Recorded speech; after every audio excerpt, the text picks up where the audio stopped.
The human eye is drawn to the obvious. The shattered glass, the overturned chair, the sprawling, chaotic signature of violence. When we look at a crime scene, we are biologically conditioned to seek out the macro narrative, the loud, immediate evidence of a struggle. But science operates in the margins. Science listens to the whispers of the microscopic world. The sign at the edge of town reads, "Welcome to Blackwood Creek. Population 11,400. It is a town defined by its geography. Miles of dense Appalachian pine, sprawling dirt roads, and an isolation so profound it feels almost tangible. In a place like this, the environment itself is the dominant force. On the morning of October 14th, that environment swallowed 24-year-old Sarah Jenkins without a sound.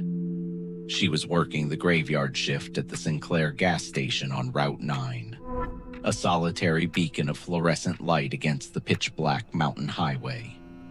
At 6 a.m., the morning manager arrived to find the lights humming, the coffee brewing, and the store entirely empty. When local law enforcement descended on the scene, they did what any patrol officer would do. They looked for the obvious. They looked for a robbery, but the cash register was perfectly balanced. $240 sat untouched. They looked for a kidnapping, scanning the linoleum floor for scuff marks, overturned displays, or the defensive blood spatter that accompanies a fight for survival. The floor was pristine.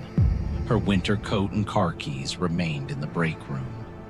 To the untrained eye, it looked as though Sarah Jenkins simply evaporated into the 40-degree autumn air. The local deputies saw a void, a terrifying absence of data. But in the world of forensic science, a void is an illusion. Dr. Edmund Locard, the pioneer of forensic science, formulated a principle that remains the absolute bedrock of modern criminal investigation. Every contact leaves a trace. It is a physical impossibility for a perpetrator to enter an environment, commit a violent abduction, and leave without bringing something in and taking something away. The Phantom of Blackwood Creek believed he was flawless. He wore gloves.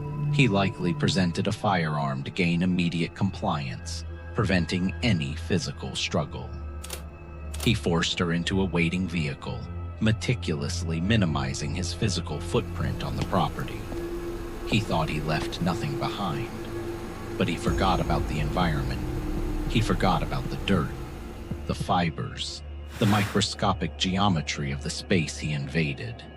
He forgot that the Sinclair station, the highway, and the Appalachian forest are not just static locations. They are active, recording ecosystems. In the absence of a confession, and in the absence of a human eyewitness, the burden of truth falls to the silent witnesses. Over the next few chapters, we will deconstruct this cold case through the rigorous, unforgiving lens of forensic science. We will examine the physical geometry of the scene, the biological clock of the wilderness, and the microscopic trace evidence that betrays even the most careful predator. Forensic science dictates that physical violence is kinetic.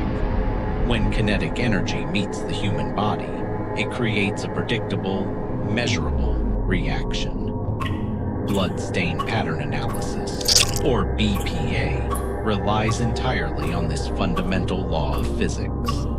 A blunt force impact leaves a distinct cast-off pattern on the walls or ceiling. A severed artery leaves a projected rhythmic spurt dictated by the victim's fading heart rate.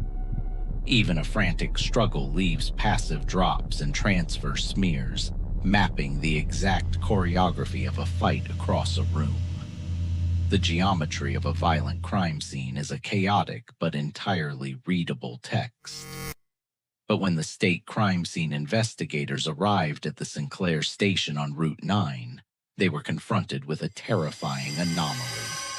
The geometry of the scene was 0. The technicians darkened the interior of the store and applied luminol, a chemical reagent that reacts with the iron and hemoglobin to produce a blue luminescence. They sprayed the area behind the counter, the linoleum aisle where Sarah Jenkins had been stocking shelves, and the threshold of the front door. They waited for the darkness to reveal the hidden architecture of a struggle. The result was total darkness. The absence of luminescence confirmed the most chilling theory. Sarah was not struck, stabbed, or physically battered inside the station. This negative evidence is profoundly important. It immediately narrows the behavioral profile of the perpetrator.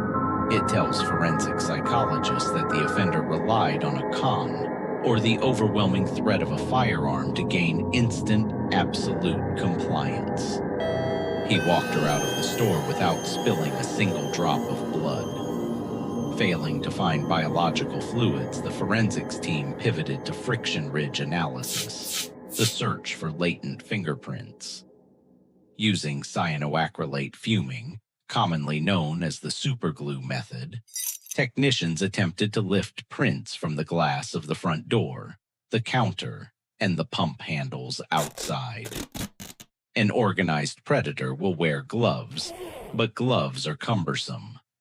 Often a killer will remove them to perform a precise task, like cutting a wire or handling a set of keys, leaving behind a microscopic residue of sweat and oil.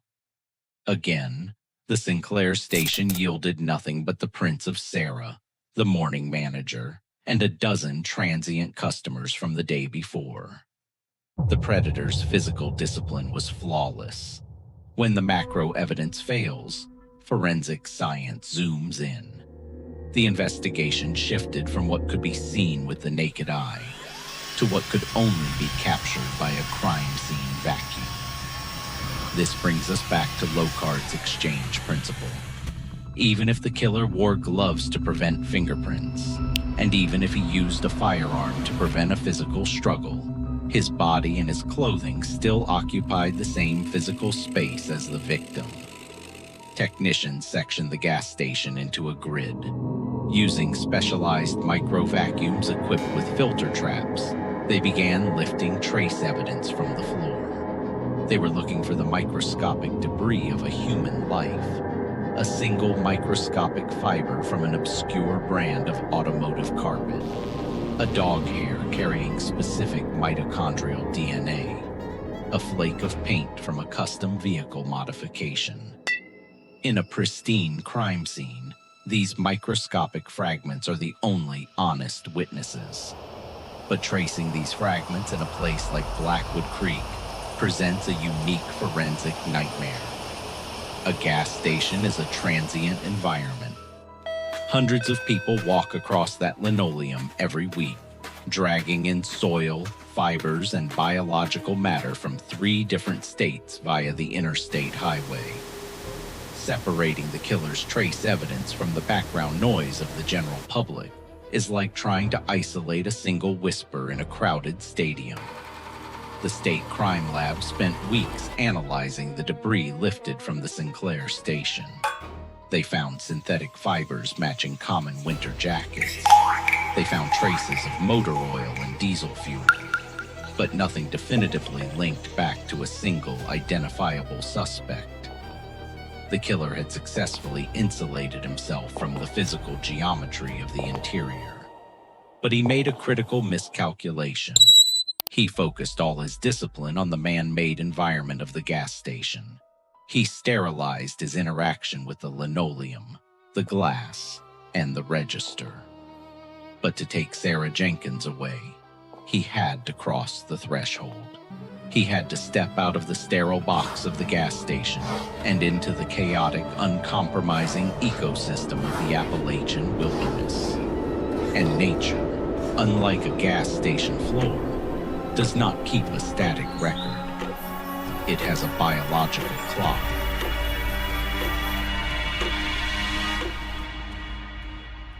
The threshold of the Sinclair gas station marks the exact boundary where the Predator's absolute control ended, and the chaotic, uncompromising variables of nature began. You can wipe down a linoleum counter with industrial bleach. You can sever a camera wire, but you cannot sanitize a forest. The Appalachian wilderness operates on a biological clock, and on the morning of October 14th, the weather itself became the lead investigator.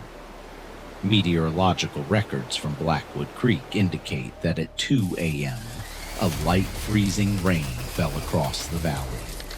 By 4 a.m., the ambient temperature plummeted to 36 degrees. The soft, muddy shoulder of the highway running parallel to the gas station hardened into permafrost. This drop in temperature was a forensic miracle. When investigators expanded the crime scene perimeter at dawn, they discovered 2 distinct tire tracks pressed deeply into the dirt, just off the edge of the asphalt. If the temperature had remained warm, the morning dew and the natural settling of the earth would have degraded the impressions. Instead, the sudden freeze cast the mud into a perfect, 3-dimensional mold. Forensic technicians utilized dental stone, a high-strength plaster originally designed for medical use, to cast the tracks. The resulting impressions provided a wealth of physical data. The wheelbase width suggested a mid-sized utility truck or an SUV. But more importantly, the tread analysis revealed a specific brand of all-terrain tire. Even within a specific brand, no 2 tires wear exactly the same. The cast revealed a distinct anomaly on the rear passenger side, a severe, uneven wear pattern, suggesting the vehicle had a compromised suspension or a drastic misalignment. Furthermore, a small, jagged chunk of rubber was missing from the outer tread block, a microscopic scar likely caused by striking sharp gravel. This was a mechanical fingerprint. But while the tire tracks told investigators what the Phantom was driving, they did not tell them where he came from. For that, the crime scene technicians had to look closer. They had to look at the dirt inside the tracks. When a vehicle travels off-road, the undercarriage acts as a geological vacuum, collecting soil, plant matter, and debris. When that vehicle stopped violently on the shoulder of Route 9 to abduct Sarah Jenkins, a small chunk of compacted mud dislodged from the wheel well and fell into the fresh tire impression. This brings us to the highly specialized, often overlooked field of forensic geology and palynology, the study of soil and pollen. To the naked eye, dirt is just dirt. But under a scanning electron microscope, soil is a highly specific, localized ecosystem. It is an environmental barcode. The compacted mud recovered from the crime scene was sent to the state crime lab for elemental breakdown. The results were staggering. The soil matrix of the Sinclair station and the surrounding Route 9 area is predominantly composed of granite and iron-rich red clay. But the mud dropped by the killer's vehicle did not match the immediate environment. The lab identified 3 distinct anomalies within the sample. First, an exceptionally high concentration of calcium carbonate, commonly known as limestone. Second, trace chemical signatures of a highly specific, commercially restricted agricultural fertilizer. Third, and most crucially, the mud contained the microscopic pollen spores of the Tsuga canadensis, the Eastern Hemlock tree. Individually, these elements mean very little, but forensic science relies on the intersection of data. The Eastern Hemlock requires a specific elevation and canopy cover to thrive. It does not grow down in the valley near the gas station. It only grows at elevations exceeding 2,000 feet. The heavy concentration of limestone further narrowed the geography, pointing away from the granite-heavy southern county line and toward the northern ridges. The killer thought he had left no trace. He was meticulously careful inside the gas station, but his vehicle betrayed him. It carried the microscopic ecology of his sanctuary down the mountain and deposited it directly at the scene of the crime. By mapping the natural distribution of the Eastern Hemlock against the county's geological surveys for limestone deposits, investigators were no longer searching a blind radius of 600 square miles. The forensic evidence had drawn a circle on the map, a circle no larger than a 5-mile radius, high up in the northern ridges. The science had pointed the way. Now law enforcement just had to find the monster hiding inside it. The forensic analysis of the compacted mud provided a geographical anchor. Law enforcement no longer had to search the entire Appalachian range. They only had to search a 5-mile radius in the northern ridges where the Eastern Hemlock grew densely over limestone deposits. State police, aided by local volunteers and search and rescue dogs, initiated a grid search of the elevated sector. For 3 days, they combed through unforgiving terrain. On the afternoon of the 4th day, the dogs alerted to a scent near an abandoned Prohibition-era logging camp. Hidden beneath decades of overgrowth was a dilapidated root cellar built directly into the side of the mountain. When investigators breached the heavy wooden door, the beam of their flashlights illuminated the chilling reality of Sarah Jenkins' disappearance. This was the secondary location, the environment the killer had prepared in advance. Inside, they found Sarah's silver locket resting on a makeshift wooden table. But true to his profile, the organized offender had scrubbed the scene. The dirt floor had been turned over and doused in industrial bleach, destroying any immediate biological evidence. The walls were wiped clean. He had taken Sarah, and he had taken the time to sterilize his sanctuary. But as Dr. Locard established, every contact leaves a trace, and the human body is a fragile machine, prone to error in the dark. Forensic technicians spent 48 hours dismantling the root cellar inch by inch. They weren't looking for a weapon, they were looking for a mistake. They found it near the heavy wooden door frame. A rusted, jagged iron nail protruded just a fraction of an inch from the wood. Caught on the jagged edge was a single microscopic thread of dark fabric. And beneath that thread, barely visible to the naked eye, was a minuscule brown smear. The technicians swabbed the rusted iron. The sample was rushed back to the state crime lab. The substance was confirmed to be human blood. More importantly, it did not belong to Sarah Jenkins.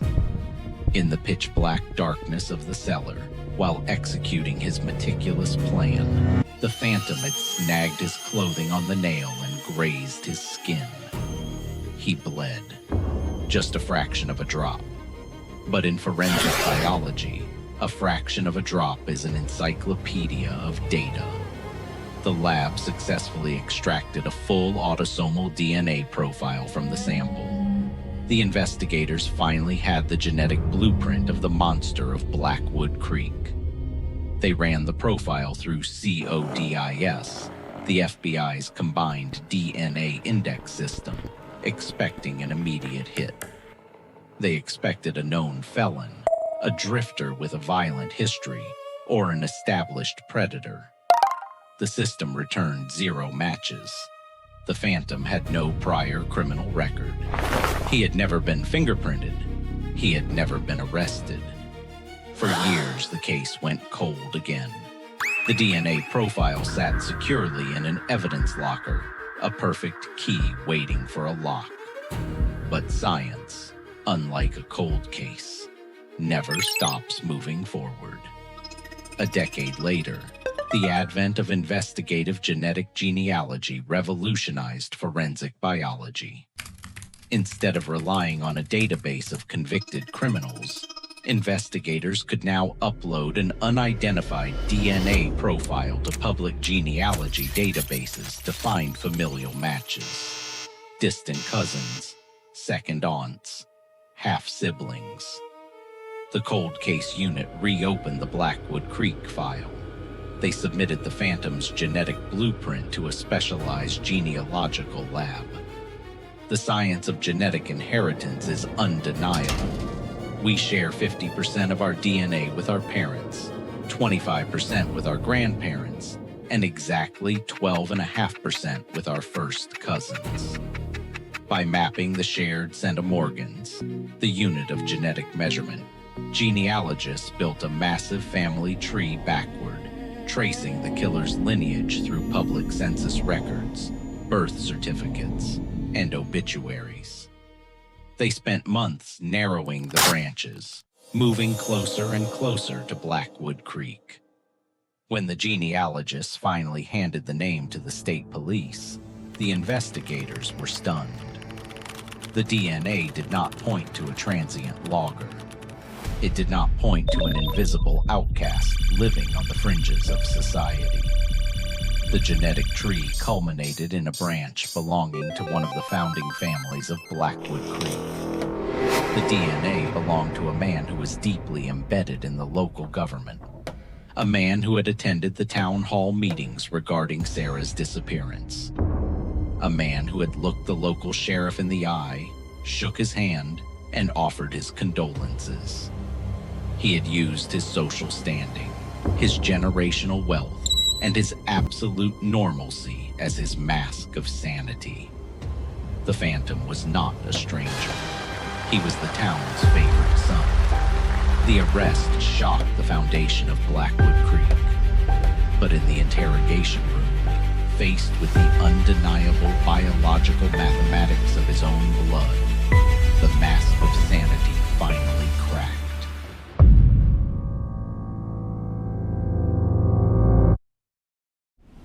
The human eye is drawn to the obvious. We look for monsters in the dark alleys and the transient drifters on the highway. But forensic science does not care about social standing. It does not care about wealth or polite smiles. Science listens to the whispers of the microscopic world. And in Blackwood Creek, a single drop of blood on a rusted nail shouted loud enough to tear down an empire.